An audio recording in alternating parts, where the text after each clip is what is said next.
I know Boss probably thinking to himself, I ain't even mean to start all that. All right, so there's a conversation going on in the hip-hop world. It involves Drake.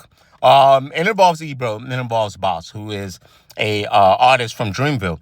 And to get this understand this, you would have to go look at this clip from Ebro, in which I'm going to summarize as best I can. You know, he on that episode of his show, he talks about, you know, critiquing Drake and all the other artists have went through it, and all his fans are being sensitive, and then he, you know, ropes in and brings in ties in some culture stuff, and, you know, the things that are important and how important hip hop music is to everybody, and you know, painting Drake in.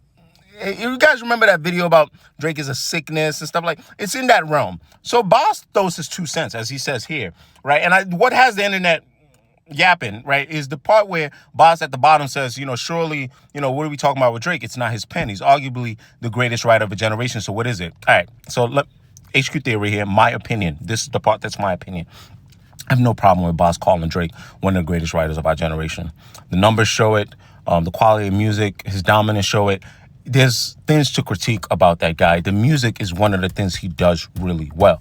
Now, whether you want to critique how he's chose to move with the music, dropping often, you know, all that is cool. But in terms of writing, you know, if Beyonce gonna ask you to come write for her, you're a good writer, right? So there's that. Now, there's people pushing back because Bas is a J. Cole artist. Well, could it be conspiracies? Does it mean J. Cole and Drake are cool again? Or how come you didn't say J. Cole and all this stuff? Bas actually touches on that a little bit, where he says, you know, I said arguably, that is part of that argument, as is Cole. People have their preferences between the three. Music is subjective, right? And that's another piece. I know that as somebody who wants to be valued for their opinion, I do think we have to stop overvaluing one person's opinion.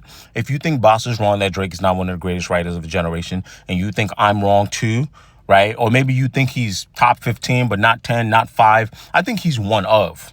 Maybe not the greatest, but he is absolutely one of, right? That's fine. But what I have a problem with is what the thing has now become about, right? Which kind of goes back to Ebro's thing, where like my argument about Drake is, I want you to get the critiques right? Like, for example, people always say like, oh, wow, people always talking about him. Well, he's one of the most popular artists, which Ebro kind of said. But at the end of the day, he's actually proven the other celebrities right, who treat us like nobodies, who don't like nothing, don't comment nothing. They go do their music and go home. I've said this about Dot. People always ask, like, why doesn't Dot get criticized so much? Because he doesn't expose himself. He does his music and go to hell home, right? Don't mean that he's not flawed, that he don't. They keep their exposure to a minimum. That's what you're going to see with new celebrities nowadays. Drake don't choose to do that. So when we start talking about the things that people are critiquing here, there's the overexposure. Then there's the overexposure with the music, where Bas has a point. He says, you know, he's one of the most inclusive artists of our culture. He pushes countless genres. And this is another thing where Drake is like, you got to understand that balance. Bro want to do multiple things. A lot of people are closed-minded, right? So there's that. Because what I'm chasing, guys, is balance. That's always been my thing, is I want to chase balance. People talk about the writers for Drake. Okay, this is another thing that it hurts the balance. If you want to critique him as an MC, cool. I'm cool with that, because writers in hip-hop is not really a thing.